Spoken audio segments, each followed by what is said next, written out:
The invocation of Mind Invoker is probably how it sounds. It's all about spell power. It's all about using your mind to pull or push enemies towards you, as well as giving you better spell resistance. So let's go over it. We're going to go level by level, combat tutorial on all the items you could need. So of course we start with the Evoker mod. This will give you Dex and Intelligence saving throw proficiency, as well as simple weapon and light armor proficiencies. For cantrips, we're going to start with two of my favourites, which is Eruption and Winter Breath. For ability points, we're going to have 8 Strength, 16 Dexterity, 14 Constitution, 16 Intelligence, 10 Wisdom, 10 Charisma. Both efficiencies take where it fits your roleplay.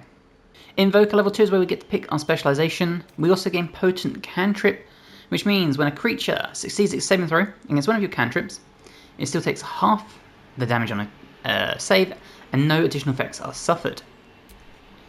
And of course, Invocation of Mind. You concentrate your magic and focus on becoming the strongest mind. So we gain Superior Mind. When a foe fails a saving throw against one of your spells or actions, they gain Mental Fatigue.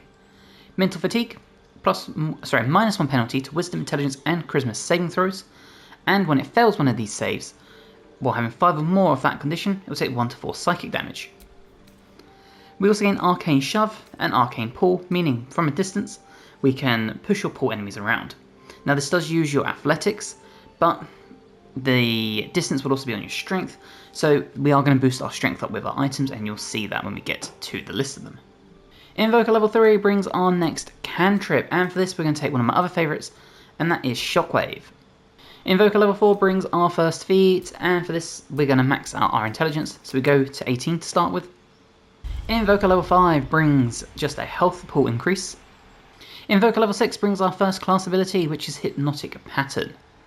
Invoker level 7 brings a huge damage dealing spell in Cataclysm. This is awesome, I will show you this in the combat tutorial, but this is such an awesome spell to use. We gain one more spell at this point, so for this one we are going to take Judgment. Invoker level 8 brings our second feat, so for this, as I said, we're going to max our intelligence out. Invoker level 9 brings Invoke Resistance Aura, so we can choose a damage type and grant an aura to us that will give us resistance and nearby allies. Invoker level 10 now brings spell resistance as well, so we have advantage on saving throws against spells, so back to back really good defensive abilities. Invoker level 11 brings another cantrip, and for this we are going to take Wretched Air. Invoker level 12 brings another feat, and we're going to boost ourselves up the turn order by taking Alert, get that +5 bonus to initiative, and we cannot be surprised. Okay, let's go over equipment, and we start with the Circlet of Mental Anguish. So when an enemy fails a saving throw, whether it's Charisma, Intelligence or Wisdom, we will regain 1 to 4 hit points. The Cloak of Displacement, this will activate at the beginning of our turn, granting enemies disadvantage on attack rolls against us until we take damage. The Evasive Shoes for +1 to Acrobatics and Armor class. Studded Leather Armor +2 is what I'm going with for the +1 to Initiative. Any light armor will work here as long as you've got good AC with it. There's Quick Spell Gloves, so cantrips that cost an action cost a bonus action instead, meaning we can fire 2 in 1 round. The Shifting Corpus Ring to give us invisibility and blur, invisibility helping boost up our chances of doing the push and pull. The Burnish Ring for use of Paralysing Ray. The Necklace of Elemental Augmentation, so one of our cantrips deals acid, cold, fire, lightning or thunder damage, we add our spellcasting modifier to the damage dealt. The Handmaiden's Mace, now this will set your strength to 18, it also has poison damage on it, so not only does this help with our push and pulls, but means we have some melee capabilities. And then for a shield, I've gone with one with a high armor class, so +3, setting us at 21 AC. So, that is the build, let's go find some combat and check it out. Okay, we're in the combat and we're top of the turn order as you can see, so we can get this going. Now, first thing we're going to do is we're going to throw down our Hypnotic Pattern. We'll throw this here. And you'll see we've hypnotised everyone. Now, there will be friendly fire. You see a nice big miss because we're displaced. Now you see we've got a few enemies around us, so best way for us to do this is our Arcane Shove. And there you go, we can clear the distance, and that still leaves us an action where we can land some damage. So for example, we could throw a Judgment down here. And there you go, you'll see we caused a bunch of radiant damage. Now one of the best ways for us to pump out damage is to utilise our quick spell Flinger. We do this, and then we pick Eruption. And Eruption, as you can see, darts around to multiple different enemies. meaning we can once again throw out 2 eruptions back to back, dealing 3 lots of damage each spell for 6 lots of damage in total. You can see we've wiped out half the health on most people here. Now, you can see we're all the way down here, but we know there's an enemy just here by the ledge. So we can actually do our arcane shove from afar. We don't need the movement speed to get to him. And we can just end that outright like that. That of course frees up our action and show off our melee damage. We also gain the poison on there. Now bear in mind this is a rogue who has uncanny dodge and evasion, all that stuff. And again, you can see we're threatened, so we do our arcane shove. We try and get the enemy away. Maybe we come this way and we try and shove them over here. Just like that, take that full damage.